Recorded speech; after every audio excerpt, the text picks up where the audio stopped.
Let me explain to you. Okay. So the Insurrection Act, once he gets this, it gives the executive branch like a gazillion much more power than they normally would have, which he's already usurped and taken, and we all know that. It would be deploying the U.S. military inside the United States. Um, it would be curfews, checkpoints, armed patrols, mass detention, immediate public spaces. It would be overriding state and local authority. Okay, and the impact would be local election officials, mayors, and governments lose their practical control, declaring protests or civil resistance insurrections. And this is very vague, so peaceful protests will be framed as insurrection. Yeah, they were all terrorists. Absolutely. It'll, enforce federal orders with military force. Troops can disperse crowds, guard buildings, streets, transportation hubs, detain civilians.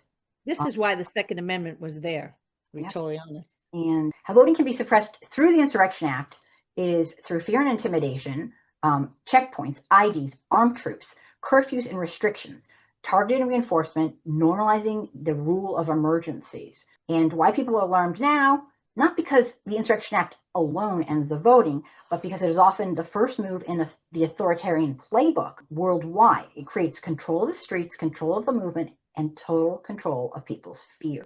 Authoritarian leaders do not need legal authority. They use power, chaos, delay, intimidation, and normalization. Below is how a president like Donald Trump could effectively stop elections from functioning without ever canceling them on paper. He does not need to say elections are canceled.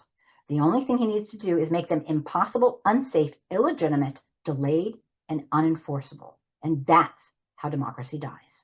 He'll declare a national emergency, like you said, that never ends. It's just continuous. Not martial law on one day, but an open-ended emergency. All right? The president already uses emergency declarations all the time, constantly, and he loves to stack them. And when this is allowed, federal takeover of logistics will happen. It will allow federal control of transportation, federal control of expanded executive discretion, troop deployment under law enforcement support. It'll create widespread security conditions around voting. And what this will do, he doesn't need to shut down a thing. This is how it'll happen. Massive ICE and federal police pressure, armed election security under DHS, raids near communities of color and campuses, threats of unrest or terrorism tied to voting results. So what he's going to do is he's going to have poll workers will quit, voters will stay home, states can't staff and secure polling places, and there will be no cancellation required, just fear and intimidation. He'll use federal force to assist state elections, and the assistance will kind of be like this. States won't even ask for help. He'll use the Insurrection Act. Federal law enforcement will be deputizing people to protect the election.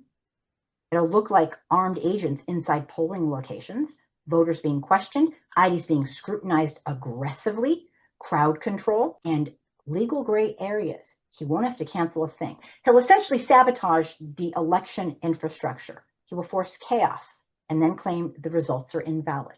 The last thing they say is he'll delay certification until power defaults. I mean, it'll be normalized that people will be so damn scared. That's why we got to stop this shit before he even does that. It's intense, kind of. That was like a little intense. Well, it's real, Kim. It's real. It's serious. It's. I mean, this is what we're dealing with. We gotta wake the fuck up. We gotta wake the fuck up. So I'm. It's happening. It is happening. It is totally happening. I just can't believe we're invading.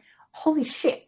He thinks he's the fucking president of Venezuela? Who the hell does he think he is? He's going to try Cuba next? He's going to try Greenland? Greenland, yeah. The Europeans have already moved in. That's why, again, we got to focus on what we can. Don't get overwhelmed. Don't be thinking about all that other shit. We got to do what we can locally. We got to stay, connected. As much as the internet, they were saying the Verizon shutdown the other day was totally just, let's see how it is. Let's see how people don't have their phones and what the fuck they're going to do. So again, millions of people didn't have phones for hours. Can't get hold of people. So I'm looking to buy two-way radios right now, trying to figure out how to connect with my son. People think that, we're going to get our guns and that he's going to flip a switch and your electricity's gone in the winter. He's going to flip the switch and you have no internet. You have no internet. You guys, fight now for the life of our democracy, or God help us. Or your life.